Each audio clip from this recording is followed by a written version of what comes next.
akan mempresentasikan tentang kegiatan manusia pada masa bercocok tanam. Tunggu dulu, aku punya pantun nih. Mentari pagi mulai berseri. Cakep. Burung bernyanyi penuh harmoni. Cakep. Sebelum kami presentasi, izinkan kami untuk memperkenalkan diri. Mulai dari sana ya. Nah, kenalin nih, nama aku Kelly Lukmanto dari absen 22. Saya Karyani Desa Dinara dari absen 20. Saya Putu Asyana dari Vena Wirawan dari absen 33. Saya Putri Fikam Semawati dari absen 34. Saya Nyoman Kena Maheswari dari absen 31. Saya Edisya Yoyara Aksila Sumayanti dari absen 9. Nah, apa sih itu bercocok tanam? Nah, masa bercocok tanam adalah masa ketika manusia purba mulai hidup menetap dan menghasilkan makanan sendiri dengan cara bertani dan berternak. Mereka tidak lagi bergantung penuh pada alam seperti di masa berburu dan meramu. Masa bercocok tanam disebut juga masa Neolitikum atau masa batu muda. Noe yaitu baru, litikos artinya batu, karena alat-alat dari batu sudah dihaluskan. Ciri kehidupan: hidup menetap di rumah sederhana dari kayu bambu dan daun, mengenal sistem pertanian dan peternakan, sudah bisa membuat tembikar dan kain. Ada pembagian kerja dan kerja sama antar anggota kelompok, mulai terbentuk kelompok sosial kecil atau desa. Nah, sekarang kita akan menjelaskan tentang pekerjaan manusia pada masa itu. Manusia purba pada masa ini sudah bekerja sebagai petani dan peternak. Mereka sudah mulai bisa menanam padi, umbi-umbian, serta memelihara hewan seperti kambing dan ayam.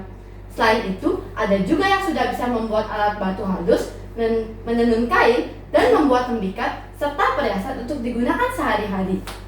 Semua pekerjaan ini dilakukan bersama-sama dalam kelompok dengan semangat gotong royong di dalam masing-masing kelompok. Apa sih itu perbedaan dengan masa lain? Berbeda dengan masa berburu dan meramu yang berpindah-pindah, pada masa bercocok tanam, manusia sudah hidup menetap, mengolah tanah sendiri, dan menghasilkan makanan sendiri.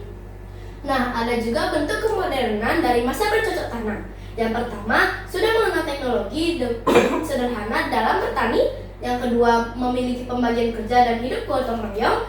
Yang terakhir, mulai membangun permukiman tetap dan mengenal kepemimpinan suku. Selanjutnya ada hasil kebudayaan yang ditemukan. Pertama yaitu kapak persegi dan kapak lonjong sebagai alat pertanian.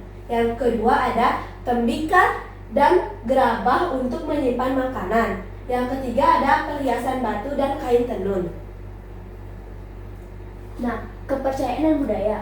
Manusia pada masa ini mulai memiliki kepercayaan terhadap roh nenek moyang atau animisme dan dinamisme. Mereka juga mulai melakukan upacara sederhana seperti memberi sesaji agar hasil panen melimpah dan hidup damai.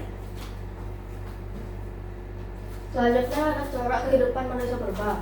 Manusia hidup berkelompok secara menetap, bersifat sedenter dan saling bekerja sama. Mereka dipimpin oleh seorang kepala suku yang mengatur kehidupan kelompok.